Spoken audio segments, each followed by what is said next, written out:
नमस्कार दोस्तों। आज हम कक्षा 10 की जो क्षितिज पुस्तक है उसमें अपना अध्याय है 6 नंबर का।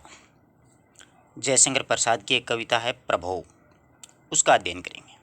तो सबसे पहले अपन सदा की तरह 1800 पहले कवि परिचय देखेंगे और उसके बाद में पाठ का अध्ययन करेंगे। तो देखिए, जयशंकर प्रसाद हो चाहे कोई भी कवि हो, अपन को जन्म और मृत्यु तो याद रखनी है, चाहे बड़े विद्यार्थी हो चाहे 10वीं 12वीं के हो। तो देखो, जन्म हुआ था 1889 में और मृत्यु हो गई थी 1937 में। अब देखिए, अपन पढ़ते हैं। स्पष्ट दिखाई दे रहा है। अब देखो, जीवन परिचय। छायावादी कवि जयशंकर प्रसाद जी का जो जन्म है वो काशी में 1889 में हुआ था। इनके पिता का नाम था देवी प्रसाद। जयशंकर प्रसाद जी के पिता का नाम था देवी प्रसाद, जो विद्यानुरागी थे, यानी काफ़ी विद्वान थे, जिन्हें लोग सुंगनी साहू कह करके बुलाते थे। यानी जयशंकर के प्रसाद के जो पिताजी हैं, उनके पिताजी को लोग सुंगनी साहू कह करके पुकारते हैं, इसलिए प्रसाद जी को भी लोग सुंगनी साहू घराने से ताल्लुक़ रखने वाला है इसलिए बोला जाता है, क्योंकि इनके पिताजी को बोला जाता था सुंगनी साहू। इनकी प्रारंभिक जो शिक्षा है, इनकी प्रारंभिक शिक्षा का प्रबंध पहले घर पर ही हुआ था। यानी पहले जब छोटे थे तो इनकी प्रारंभिक शिक्षा का प्रारंभ वो घर पर ही हुआ था। बाद में इन्हें क्वींस कॉलेज में अध्ययन हेतु भेज दिया था। बाद में इन्हें कहाँ भेज दिया था? क्वींस कॉलेज भेज दिया था।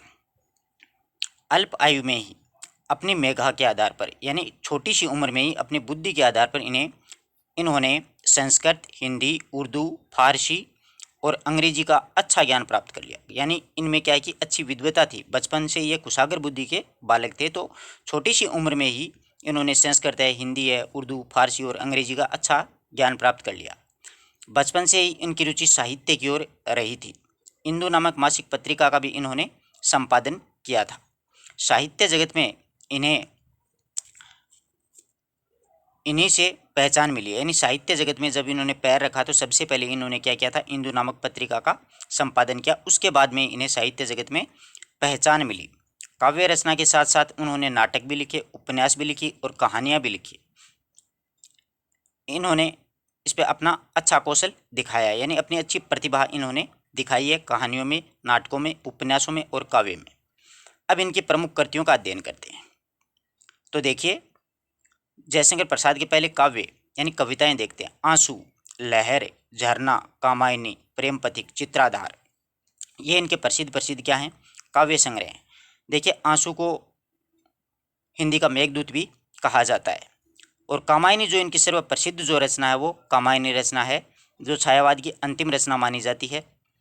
इनमें इस रचना से इनको काफ़ी प्रसिद्धि मिली थी। वैसे तो प्रसिद्धि तो इनको हर एक काव्य से मिली, परंतु कामायनी इनकी सर्वश्रेष्ठ रचना मानी जाती है। छायावाद के महाकाव्य के नाम से भी इसे जाना जाता है। कामायनी के बारे में अगर बड़े विद्यार्थी अधिक जानना चाहते हैं तो वीडियो है, प्ले लिस्ट में जाकर के आप उनसे पढ़िए। अब इनके नाटक देखो। नाटकों में बहुत प्रसिद्धि मिली थी जयशंकर प्रसाद जी, स्पेशली नाटककार ही थे। दुर्गा स्वामिनी, विशाख, राज्यश्री, अजातशत्रु, स्कंदगुप्त, चंद्रगुप्त, एक घूंट इनका गीति नाट्य है, जो कि हिंदी का प्रथम गीति नाट्य माना जाता है। आधुनिक शोधों के अनुसार रामकुमार वर्मा की बादल की मृत्यु को भी हिंदी का प्रथम गीति नाट्य मानते हैं। इन्होंने उपन्यास मात्र 3 ही लिखे थे, कंकाल, तितली और इरावती इनका अधूरा उपन्यास है। इरावती को ये पूरा नहीं कर सके थे।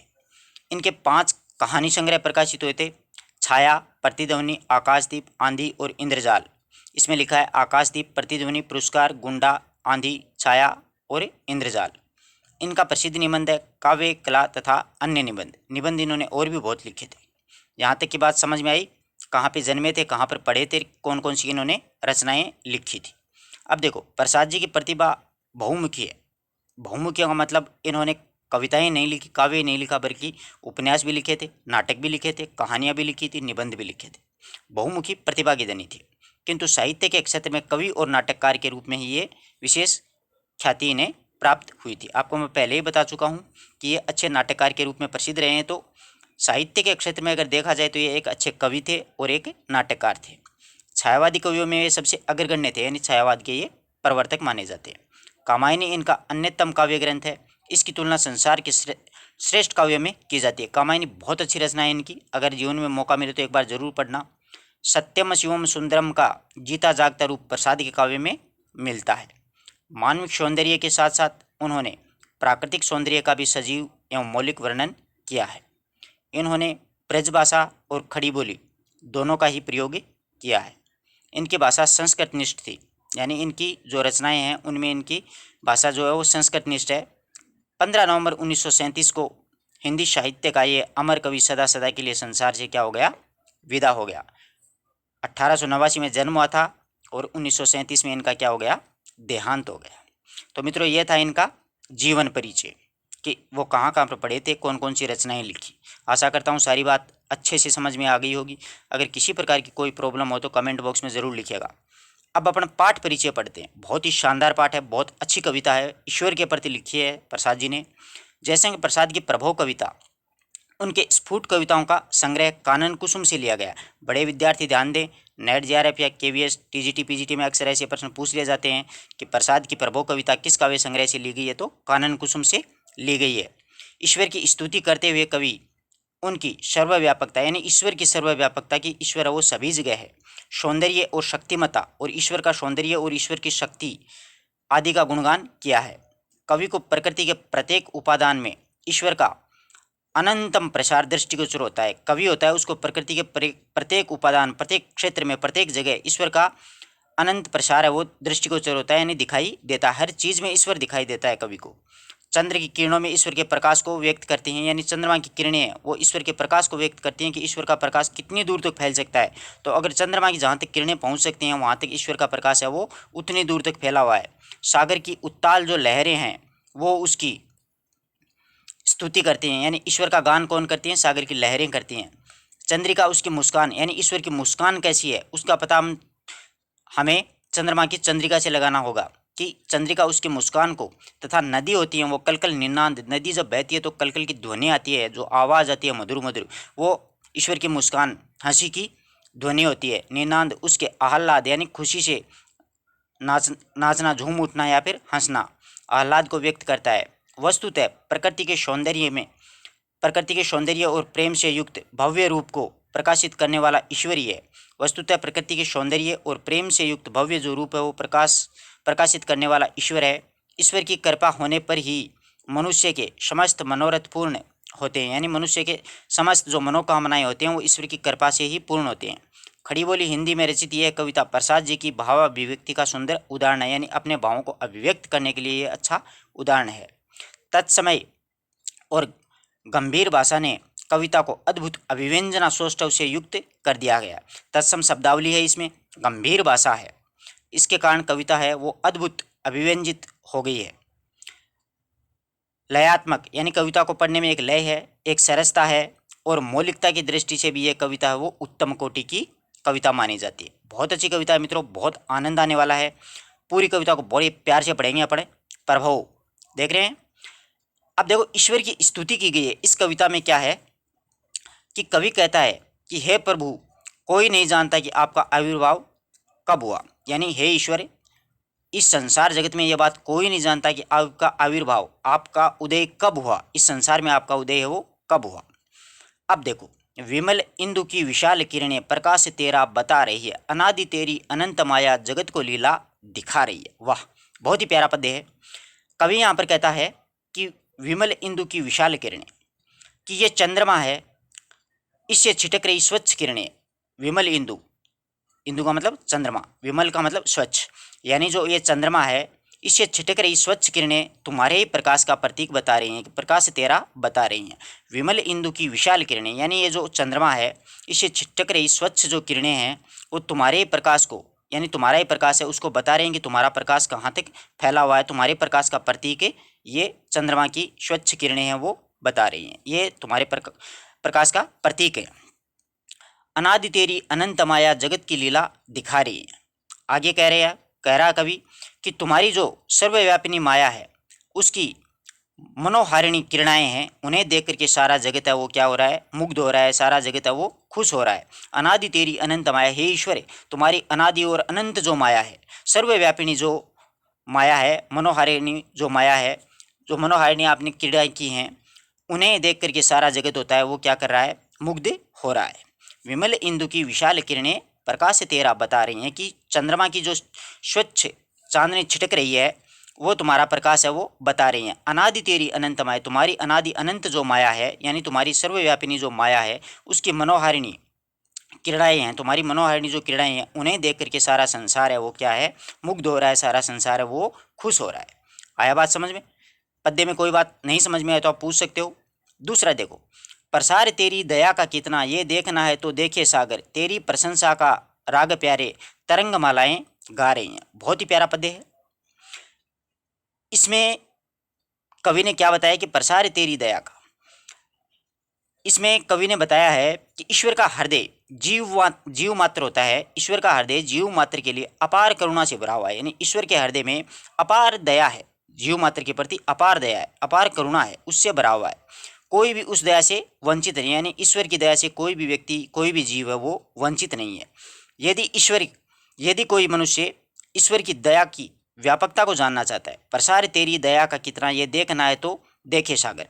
यदि कोई मनुष्य ईश्वर की दया की व्यापकता को जानना चाहता है कि ईश्वर की दया कितनी है, तो वह उस सागर को देखे, तो देखे सागर, यानी ये जो सामने समुद्र है, सागर है, ईश्वर की दया का अगर कोई व्यापकता का, ईश्वर की दया की व्यापकता का या ईश्वर की दया का कोई पता लगाना चाहता है, कोई जानना चाहता है, तो ये सामने जो सागर है उसको देखे, सागर के विस्तार को देखे। जहाँ तक अपनी नज़रें जाती हैं वहीं तक सागर में पानी ही पानी नजर आता है। तो ईश्वर की दया का जो सागर है वो भी अपार है। ईश्वर की दया का जो सागर है वो करुणा से भरा हुआ है, अपार करुणा का सागर है। तेरी प्रशंसा का राग प्यारे तरंग मालाएं गा रही हैं। आगे कवि कहता है कि जन जन के प्रिय परम पिता परमेश्वर ईश्वर हैं, ये समुद्रों में निरंतर उठ रही जो लहरें हैं, तेरी प्रशंसा का राग है प्यारे तरंग मालाएं गा रही हैं। कि ईश्वर की, जन जन का प्रिय जो ईश्वर है, परमपिता ईश्वर है, ये समुद्र में निरंतर उठ रही लहरें अपनी ध्वनि से तेरी प्रशंसा के गान है वो गा रही हैं। तेरी प्रशंसा का राग है प्यारी, हे ईश्वर, हे प्यारे ईश्वर, तुम्हारी प्रशंसा का राग है वो जो समुद्र में उठ रही लहरें हैं वो लगातार या निरंतर तुम्हारी प्रशंसा के गान है या गीत हैं वो गा रही हैं। आई बात समझ में? प्रसार तेरी दया का कितना, ईश्वर से कवि कहता है कि ईश्वर की दया का प्रसार, करुणा का प्रसार है जो सागर है वो काफ़ी भरा हुआ है, काफ़ी बड़ा है, काफ़ी विस्तृत है। देखना है तो देखे सागर। अगर ईश्वर की दया का, अगर गहराई का कोई पता लगाना चाहता है, व्यापकता का कोई पता लगाना चाहता है, तो ये सामने सागर है उसको देखे। उस सागर में जहाँ तक अपनी नज़रें जाती हैं वहीं तक पानी पानी नजर आता है, उतनी ही व्यापकता ईश्वर की दया के सागर में है। तेरी प्रशंसा का राग है प्यारे तरंग मालाएं गा रही हैं। आगे कवि कहता है कि तुम्हारी प्रशंसा के, हे ईश्वर, तुम्हारी प्रशंसा के राग हैं वो समुद्र है, उसमें उड़ती हुई, निरंतर उड़ती हुई लहरें हैं वो तुम्हारी प्रशंसा का राग है वो गा रही है। आई बात समझ में? अगला पद्य देखिए, तुम्हारी स्मत हो, तुम्हारी स्मित हो जिसे निखरना निरखना वो देख सकता है चंद्रिका को। तुम्हारी स्मित हो जिसे निरखना वो देख सकता है चंद्रिका को, तुम्हारे हंसने की धुन में नदियाँ निनांद करती जा रही हैं। बहुत अच्छा पद्य है। आगे कवि ये कहता है कि व्यक्ति उस परमपिता की मधुर मुस्कान का अनुमान करना चाहता है या देखना चाहता है, निरखना है मतलब देखना चाहता है, ईश्वर की या परमेश्वर की मधुर मुस्कान। तुम्हारी स्मित, तुम्हारी मतलब ईश्वर की, स्मित यानी मुस्कान, मधुर मुस्कान हो जिसे निरखना। अगर तुम्हारी मधुर मुस्कान को अगर कोई देखना चाहता है या फिर उस मधुर मुस्कान का कोई अनुमान करना चाहता है, उसे चांदनी की मधुर शुभ्रता का ध्यान करना चाहिए। उसे देख सकता है चंद्रिका, वो देख सकता है चंद्रिका को। अगर ईश्वर की मधुर मुस्कान का कोई अनुमान करना चाहता है या फिर उसको देखना चाहता है तो वो देख सकता है चंद्रिका को। वो किसको देख सकता है? चंद्रमा की चांदनी को देख सकता है। चंद्रमा की चांदनी कितनी मधुर होती है, उतनी मधुर मुस्कान है वो ईश्वर की है। तुम्हारे हंसने की धुन में नदियाँ, तुम्हारे हंसने की धुन में नदियाँ निनांद करती जा रही हैं। आगे कहता है कवि कि इसमें स्नेह है और करुणा में जो हंसी है उसकी जो ध्वनि है, ईश्वर के हंसने की, जो तुम्हारे हंसने की धुन में नदियाँ, यानी ईश्वर के हंसने की हंसी में, जो कृपामय हंसी में जो ध्वनि है वो नदियों से कलकल प्रवाह करती हुई नदियाँ जो निरंतर बहती हैं, उस कलकल प्रवाह को सुनी जा सकती हैं। उस कलकल प्रवाह को अपन सुनेंगे तो अपन उसका अनुमान कर सकते हैं कि ईश्वर के मुस्कान की जो मधुर ध्वनि है वो कैसी है, नदियों के कलकल निनांद के जैसी है। तुम्हारे हंसने की धुन में नदियाँ निनांद करती जा रही हैं, यानी ईश्वर के कृपामयी हंसी की जो ध्वनियों का अगर कोई अनुमान करना चाहता है तो वह नदियों के कलकल प्रवाह में सुनी जा सकती है। नदियाँ कलकल करके प्रवाह करके जो नदियाँ बहती हैं निरंतर, उसमें ईश्वर की हंसने की धुन सुनी जा सकती है। विशाल मंदिर की यामिनी में जिसे देखना हो दीपमाला, तो ताराकगण की ज्योति उसका पता अनूठा बता रही है। विशाल मंदिर की यामिनी में कवि आगे कहता है कि क्या तुम उस अज्ञात परमपिता परमेश्वर के रात्रि में दीपमालाओं के चमकते हुए विशाल मंदिर की झलक देखना चाहते हो। विशाल मंदिर की यामिनी में कि ईश्वर है, परमपिता परमेश्वर है, उसके रात्रि में दीपमालाओं के दमकते हुए विशाल मंदिर की अगर आप झलक देखना चाहते हैं तो फिर उस विशाल नील आकाश में, तो विशाल नील पूरा नीला आकाश है, उसमें झिलमिलाते हुए तारों को देखना कि ये तारे कैसे झिलमिलाते हुए लग रहे हैं। वो एक मतलब पूरे संसार रूपी जो मंदिर है उसमें दीपक के समान नजर आते हैं। तो तारागण की ज्योति उसका पता अनूठा बता रहे हैं। ये तो तारे जितने चमक रहे हैं, वो असंख्य तारे आसमान में चमक रहे हैं, उसको निहारो। वह प्रभु कैसा अनोखा और प्रकाशमय है। ऐसी विराट कल्पना कुछ कुछ इसमें समझा जा सकता है कि जितने आसमान में तारे झिलमिला रहे हैं वो अनूठा पता यानी ईश्वर का पता है वो बता रहे हैं। विशाल मंदिर की यामिनी में जिसे देखना है दीपमाला, यदि ईश्वर का घर है, विशाल मंदिर देखना है, ईश्वर का विशाल संसार रूपी जो मंदिर देखना है, वो रात्रि के समय में जो चमकने वाले विशाल आसमान में जो तारागण चमकते हैं, पूरे नीले आकाश में झिलमिलाते हैं असंख्य तारागण, उसको देख सकता है। तो तारागण की ज्योति उसका पता अनूठा, वो असंख्य तारे जो आसमान में चमक रहे हैं, वो ईश्वर का पता अनूठा वो बता रहे हैं। यानी जितने आसमान में तारे चमक रहे हैं वो ईश्वर के विशाल मंदिर का पता है वो बता रहे हैं। आगे देखिए, प्रभो प्रेममय प्रकाश तुम हो। हे प्रभो प्रेममय प्रकाश तुम हो, प्रकृति पद्मिनी के अंशुमाली, प्रकृति पद्मिनी के अंशुमाली, असीम उपवन के तुम हो माली, धरा बराबर बता रही है। बहुत ही प्यारा पद्य है।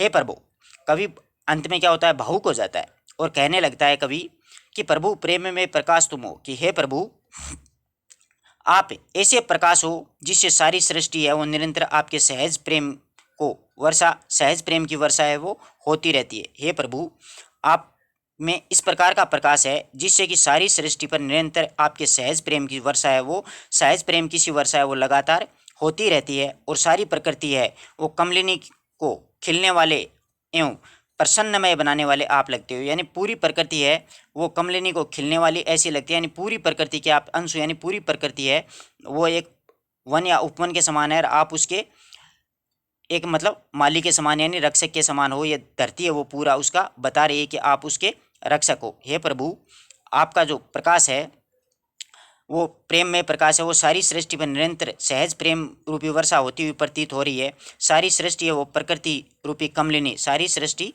प्रकृति रूपी कमलिनी को खिलाने वाला परम और प्रसन्नमय बताने वाले आप हो।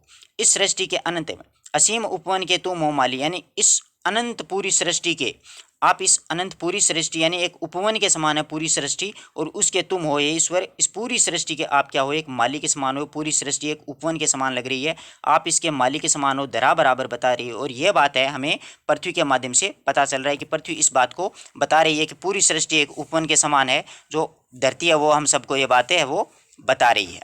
अगला और अंतिम पद्य देखिए, जो तेरी होवे दया निधि।